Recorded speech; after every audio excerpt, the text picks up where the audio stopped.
Let's talk about the hobby. Let's get into it. There's a couple of big releases this week. First and foremost, something we talked about last week, Bowman Chrome is coming out this week. And I think the general vibe from seeing that checklist, Doug, is that a lot of people are not super hyped or as impressed as maybe we usually are. And I think a big reason for that is because of the uncertainty, the weirdness of the 2020 season, no minor leagues happening, no international, just no baseball outside of Major League Baseball happening other than some international leagues. And I think that's a reason why maybe there is not nearly as much hype surrounding that checklist, and maybe some people a little bit disappointed by that checklist here early on. What do you think? I agree, and I think you hit on all the main points. Is the fact that there is no baseball going on in the minor leagues, so we don't know how these guys can perform. There's literally, you could probably find some video on YouTube of them in high school, or some of these international guys. You could find their prospect footage. But, there's usually somebody that's in there that people are chasing, and I think this year there isn't, but there will be. So rest assured that you're getting into breaks, you're buying boxes. There will be somebody that emerges from this draft at some point, or from this product at some point. So it's just a matter of time. It might be one of those scenarios if you have some boxes or you're buying some cases, you may want to just set them to the side and just wait for this product to, really take off when some of these guys are starting to hit home runs and starting to make the squads.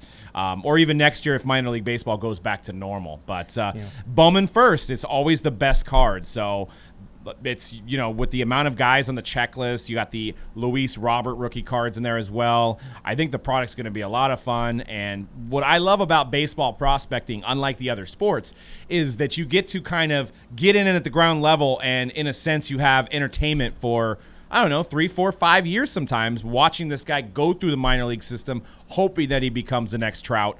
Whether you're dealing with NFL, you're dealing with NBA, you usually know right away that they're not going to be anything. They're not going to make their team because they're just vaulted right into the league, where these guys have to go through the system and pay their dues most of the time before they get called up. Yeah, there's a lot of international guys in this box as well. So there's just guys that, as you mentioned, these are guys that are, 18, 17, 16 years old sometimes, that are just not going to see the light of day in the major leagues for quite some time. So patience is a virtue, and maybe it's a little more of a chance to do your homework here with this next set, where these are not the obvious names. But I did want to point out, I don't know if this is Topps trying to save face, maybe catching wind from in the community that people are a little bit underwhelmed by the checklist, but they decided just out of the blue to show you, hey, here's what Spencer Torkelson's 2021 Topps card is going to look like, his Bowman card is going to look like.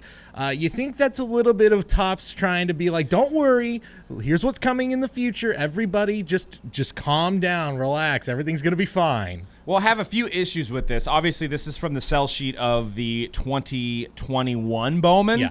So we do still have draft coming out. So they kind of left us more with more questions here. The fact that the Torkelson card does not have a first Bowman on it means that, is he going to be in draft with the first Bowman? Right. They did not show an autograph, which they showed a few guys that had autographs in the set for the 2021 Bowman. They did not show Torkelson mocked up as an autograph. So will his autograph be in Bowman draft? Will he be held out for 2021 Bowman? That is my guess, is that he's going to be in 2021 Bowman as the biggest highlight name, similar to what they did with Bobby Witt.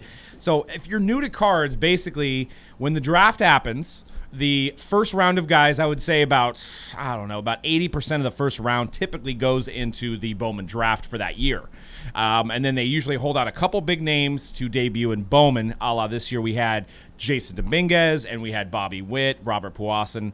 And they use those for 2020 Bowman. So it's interesting what they're going to do with Torkelson. But I do like the fact that maybe they did feel the fact that it was an underwhelmed checklist, and they want to, they are saying, hey, Torkelson's coming. But it left us with more questions than we have answers. Yeah, exactly. And obviously that's been really the theme of this year and everything, is there's more questions than answers. So that's definitely going to be the guy to watch. And to kind of jump off of that, and let's focus on this list. And like we said, some people might feel a little underwhelmed about this checklist, but we're here to tell you there are some interesting names, especially among the prospects. So let's go over some of those names. And I actually want to start off with a guy that I think could end up being sort of the Robin to Spencer Torkelson's Batman. That would be Detroit outfielder Riley Green.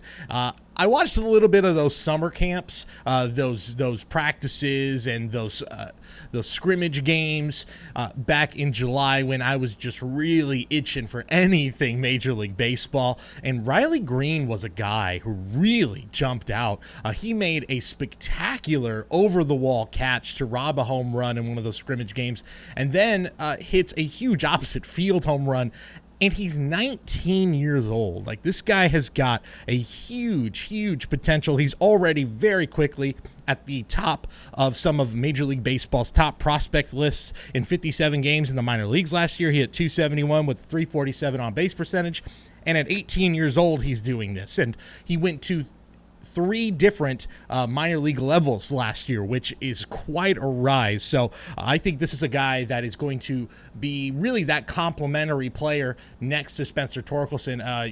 I think in a perfect world, Detroit envisions Torkelson and Riley Green being a sort of new age Manny Ramirez, David Ortiz, or Jeff Kent, Barry Bonds. Insert your favorite 1-2 power duo here. I think Green is a guy to really watch in this set. Yeah, I mean, one thing to mention is it's going to be his second Bowman. He actually has his first Bowman in 2019 Bowman draft. I do like the added value, though, because if he is a guy that does blow up, the second and third Bowman will still hold a candle. Obviously, the first Bowman will be the most coveted, but if he has an Acuna-like run, you look at there's like 10 Acunas that all went up. So it's definitely an extra added value to have him in there.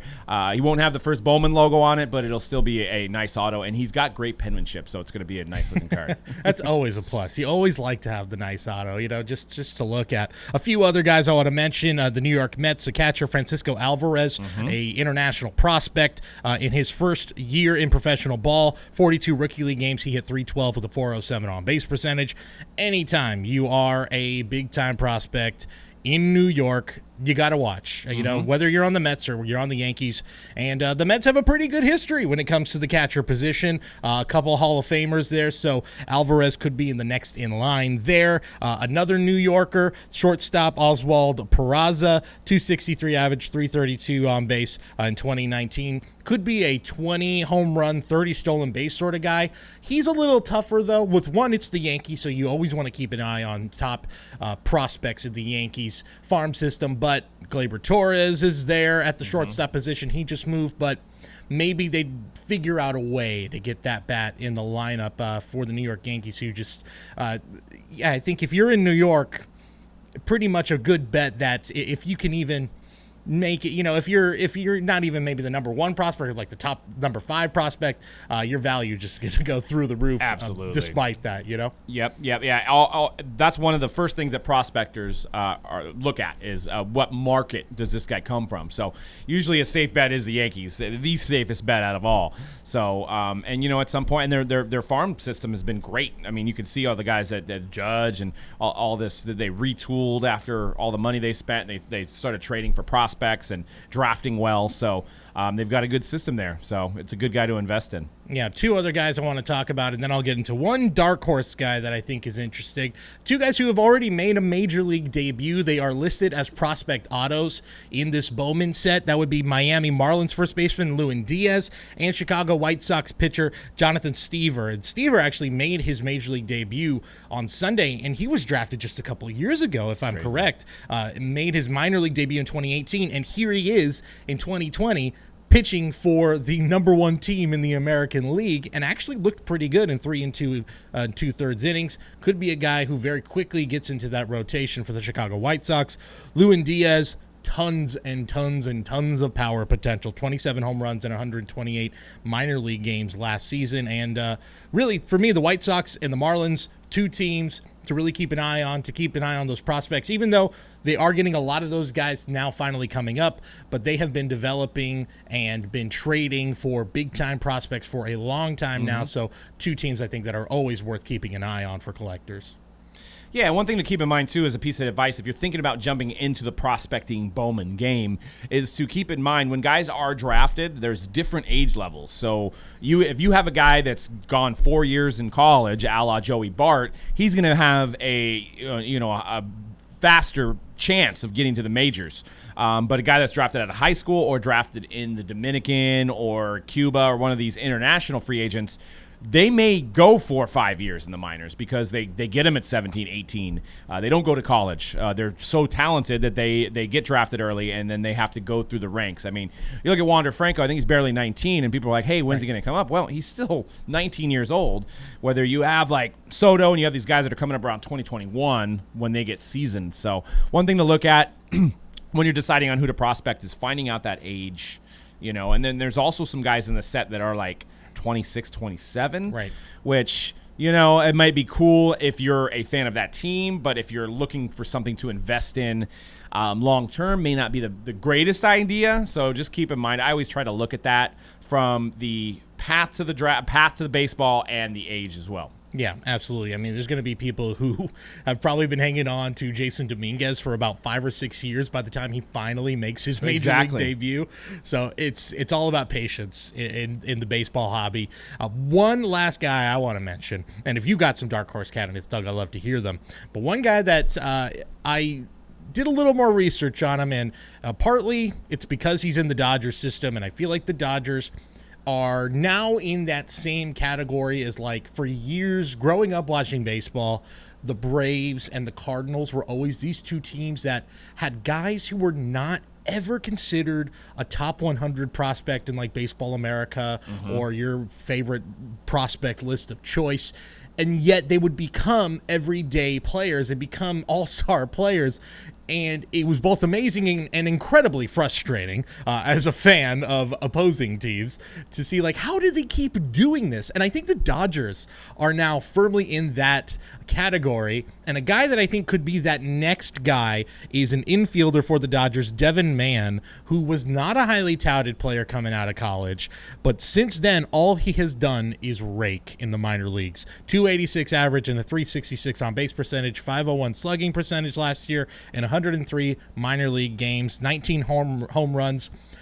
I'm not saying he's going to be this guy, but think of him as like when Pete Alonso came up to the New York Mets, another guy who wasn't super highly touted and just kept hitting and kept getting tons of home runs at the minor league level, and at some point just couldn't be denied. He kind of feels like in the same vein. He just keeps getting better and better. He plays the infield. He can play third base. Justin Turner is not going to be there forever in LA. I wouldn't be totally shocked if Devin Mann is that guy who is the next sort of unknown name to come from the Dodgers farm system and make an impact on the everyday lineup. Yeah, and I'm gonna be. This is gonna be a homer pick for me, but my dark horse is Luis Matos from the Giants. So, 18-year-old kid out of Venezuela, and last year played some DSL.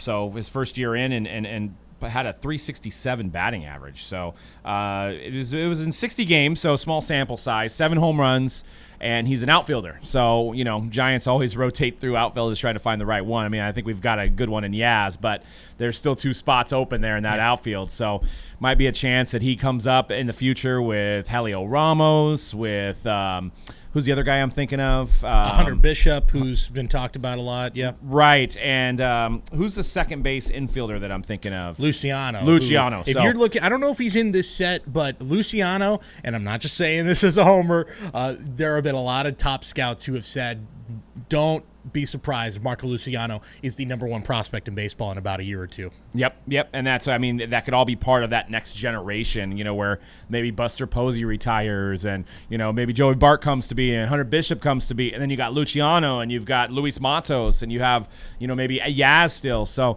there's a situation where this kid looks like he has a good amount of power and he's still developing as a young kid. So definitely a dark horse. Yeah, I definitely always go for a guy. It's not only a great player, but coming into a really good situation, possibly with this Giants influx of young talent, like I mentioned with Devin Mann, a guy who could be coming into a lineup where he's got Cody Bellinger and Corey Seager and Mookie Betts already all established, so he's just going to feed off of that.